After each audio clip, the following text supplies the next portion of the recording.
14 વર્ષની બાદ પોલીસ સ્ટેશનના વિશ્વાસઘાતના ગુનામાં નાસ્તા ફરતા આરોપીને દિલ્હી ખાતેથી પકડી પાડતી સુરત શહેર ક્રાઇમ બ્રાન્ચ.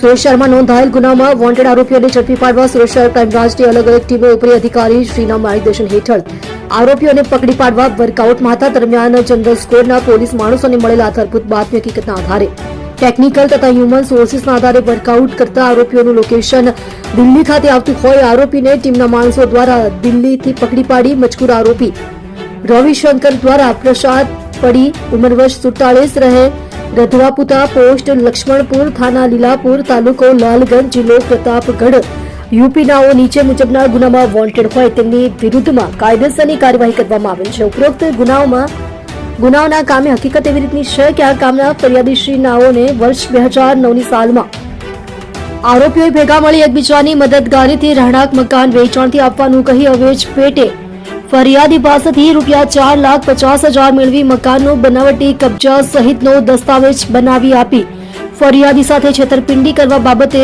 ગુનો નોંધાયેલ હતો. આ કામે હાલમાં પકડાયેલ આરોપીએ સહ આરોપીઓ સાથે મળીને ફરિયાદીને વેચાણ અર્થે મકાન આપવાનું કહી અવેજ પેટે રોકડ રકમ મેળવી ફરિયાદીને બોગસ બનાવટી કબજા સહિતનો કરાર કરી આપી ગુનો આચરેલ છે.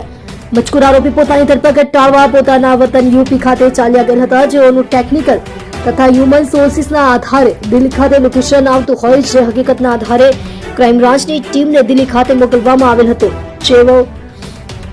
જેઓએ દિલ્હી ખાતે વોચમાં રહી આરોપીને દિલ્હી ખાતેથી પકડી પાડેલ છે.